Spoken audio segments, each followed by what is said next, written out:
Huge shout out to AMD for sponsoring this video from CES 2017. Learn more about their Ryzen processors at the link in the video description. So here in the Sony booth, they've got actually a whack ton of cool display tech. Behind me is CLEDIS, which stands for Crystal LED Integrated Structure. And the main difference between this and the huge display wall or tunnel that every other TV guy does every year is that you can buy one of these today. So a CLEDIS display is made up of a whole bunch. This one's somewhere in the neighborhood of 300. A whole bunch of modular 16-inch by 18-inch panels that can be seamlessly assembled and then be driven by what they call a CLEDIS brain, which I think costs like $20,000 or something like that. Anyway, the one behind me is driven by 2 CLEDIS brains. This display technology is utterly unique in that it achieves its fantastic black levels in part by having almost 98% of the entire display area be black. But looking at it from here, it doesn't make any sense. When you get in close, you realize that every pixel is made up of a tiny red, green, and blue LED, and the entire rest of the space is black. It's trippy as hell. I jumped up on the stage and managed to get within about 6 to 8 inches of it, and the image completely disappears. You move back and it appears. It's actually quite disorienting, though I don't consider it a knock against the technology because you would obviously never watch it from that range. On Sony's blog, they said it's capable of up to 120 hertz refresh rates, and it looks absolutely incredible. It is nearly impossible to see the seams with many types of content.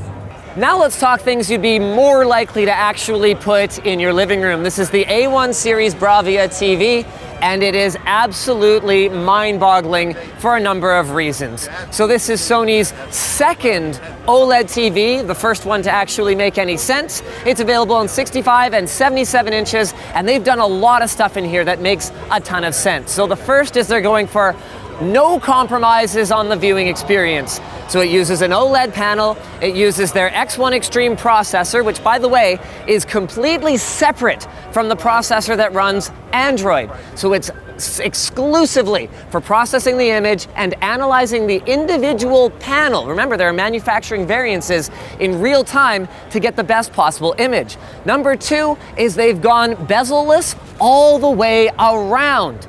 Even the Sony logo is tiny. How many brands like this have the stones to pretty much take the logo off their product and let it speak for themselves? Almost none of them.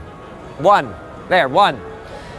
Additionally, they have, instead of chasing thinness, distance from the wall at all cost, gone, you know what? We're gonna have all the inputs and outputs and the VESA mount and everything still attached to the TV. It's okay to be 4 inches off the wall, which I personally really don't mind, except that, hold on a second, how can you call it no compromises if there isn't even an integrated speaker? I have to go buy speakers? No, this is where stuff gets like crazy bananas.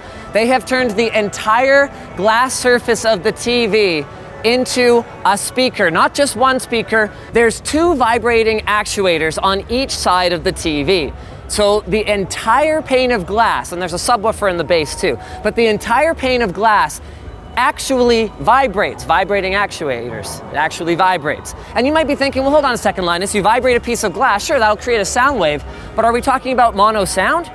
Absolutely not. So they have this demo where a bird goes across, cheep, cheep, cheep, cheep, cheep, back and forth, and you kind of go, oh yeah, that's working pretty well. And then this crow comes in, he's like, God, like, holy crap. It actually sounds like it's coming from exactly where the image is. No like algorithmic, we got the speakers over here, but it sounds like it's coming from over there. It's really freaking cool. And in terms of the sound quality, I mean, that's a big question mark, right? So we did a side-by-side demo in the secret black room that apparently very few people have been going into with a well-respected, very high-end TV. They wouldn't let me name who it is out of respect, but let's say it's an integrated soundbar TV with which I am intimately familiar. And the difference was astonishing. And again, I'm intimately familiar with the TV. I asked for the remote. I was like fooling around with it, making sure there was no funny business going on. Image quality, sound quality, this thing is the cat's pajamas. So a huge shout out again to AMD for sponsoring our coverage of CES 2017.